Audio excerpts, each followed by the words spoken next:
Kembali dengan video Outlook Gold untuk hari ini 9 November 2021, dan kami ingatkan kembali untuk hari Kamis dan juga Jumat kemungkinan kami tidak tayang, yaitu untuk tayangan video ataupun live streaming, dan sebagai gantinya kami tetap akan hadirkan chart yang mungkin akan memberikan rekomendasi untuk Anda seperti biasa di pagi hari.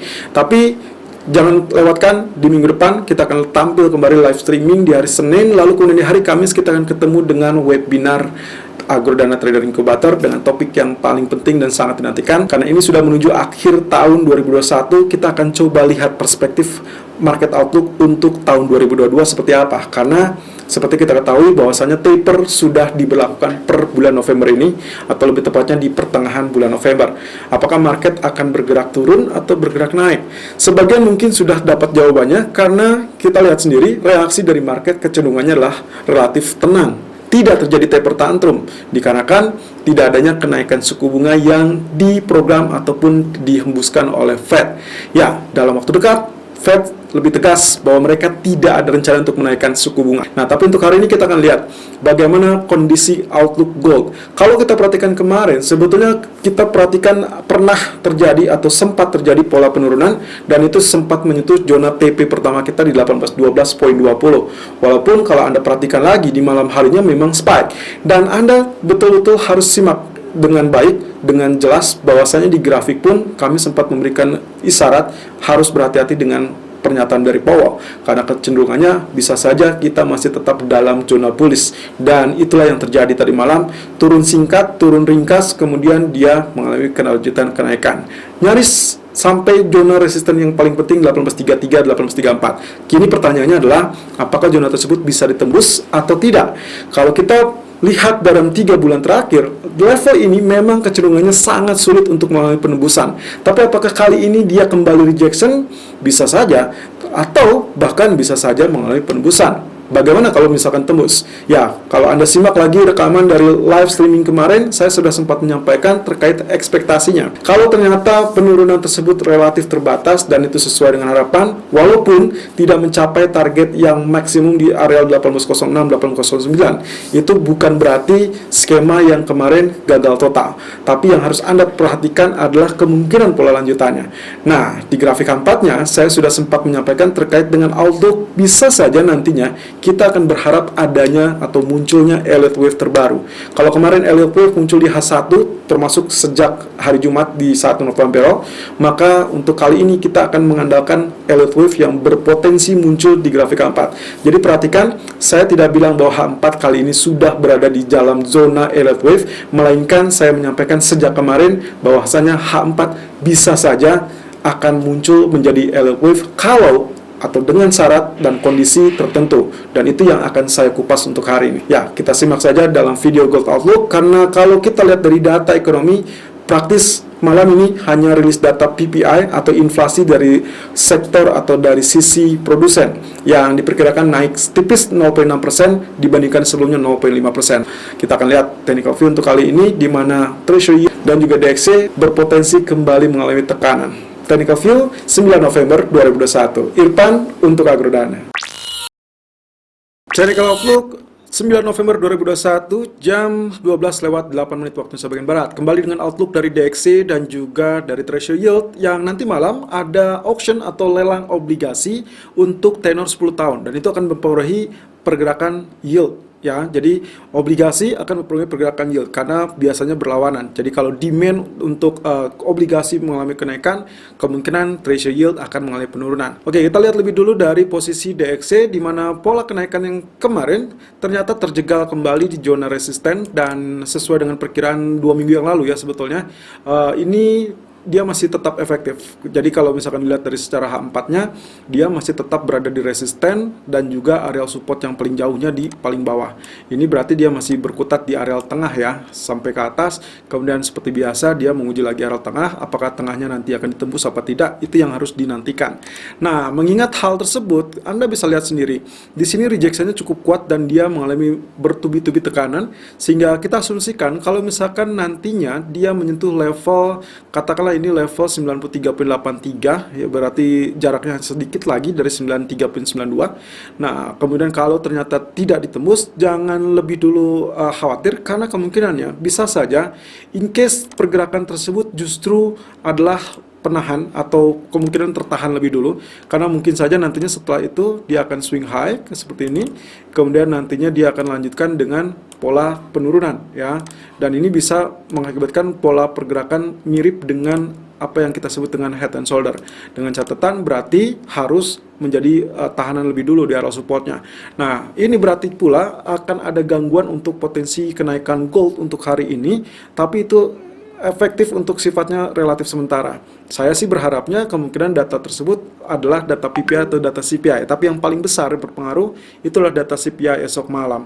Nah, lalu kemudian kalau kita lihat lagi dari sisi daily chartnya, maka kemungkinan peluangnya kurang lebih dia masih tetap broadening ascending wedge yang selama ini kita nantikan, ini masih tetap berlaku, walaupun juga ada small trend channel, kemudian dia sempat break, tapi Anda bisa juga lihat dia break satu kali, tapi next candlenya kemudian kembali terbenam. Nah, kalau lihat secara spesifik, Anda lihat 3 formasi candle terakhir, ya ini adalah long bullish candle, kemudian ini adalah shooting star, kemudian ini adalah bearish candle. Jadi kita menemukan pola yang kita sebut dengan evening star, sehingga nantinya harusnya untuk hari ini adalah confirm untuk penurunan untuk US dollar. Dalam treasury yieldnya, kemungkinan potensi dari head and shoulder yang juga sudah lebih dulu terjadi di grafik daily, justru dia kemarin sudah mengalami penurunan, tapi Anda lihat secara bertubi-tubi penurunan pun tertahan dari area resisten atau support ini ya.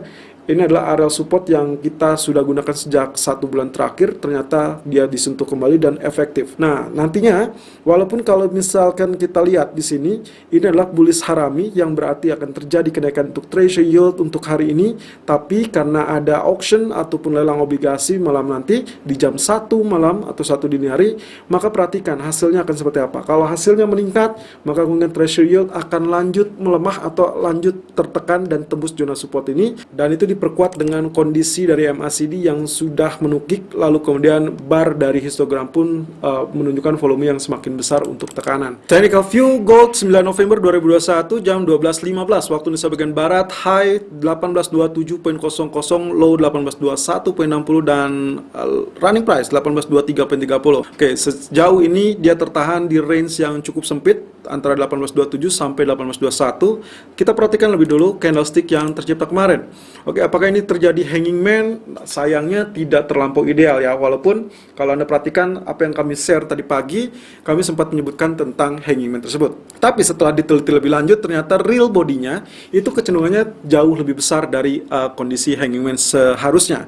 Ya, kalau misalkan seperti ini, berarti ada kondisi atau kecenderungan bisa saja ini gagal, sehingga nantinya ya diharapkan dia akan tembus atau bahkan ditutup di atas zona high kemarin. Zona high kemarin adalah 1826.20, sementara untuk hari ini, pagi ini, area high masih bercokol di 1827.00. So, untuk sementara waktu memang dia lebih tinggi, tapi kita harus lihat lebih dulu kondisi penutupan candle seperti apa, dan itu masih banyak waktu sampai at least di jam 12 malam nanti ya.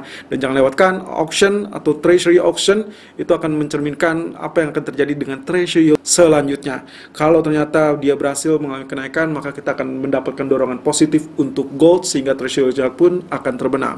Nah, terakhir yang juga pernah kita sampaikan berulang kali di 2 bulan terakhir dan termasuk 1 bulan terakhir, termasuk 2 minggu yang lalu, kami sempat menyampaikan terkait dengan big inverse head and shoulder yang kita nantikan, yaitu polanya di bagian ini bagian left, ini bagian headnya, ini bagian right shouldernya.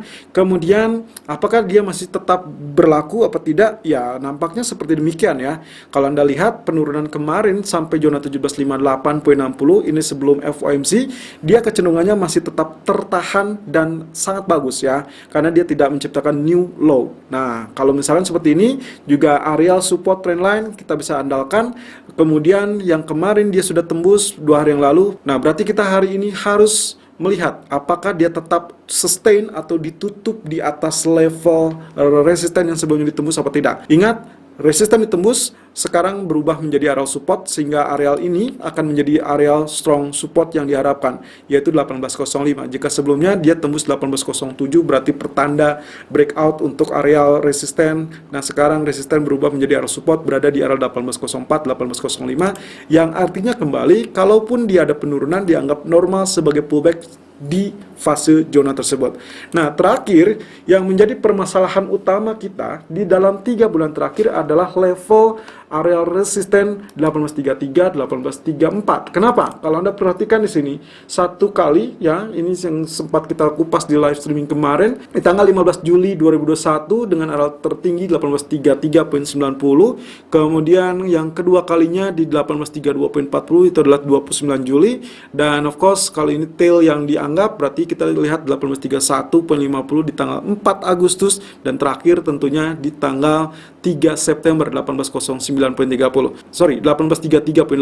Ini berarti menciptakan areal yang sangat krusial, dan kalau Anda perhatikan lagi, dia berhimpitan dengan teritori trendline ya. Saya perkecil, ternyata memang trendline ini sepertinya akan lebih efektif.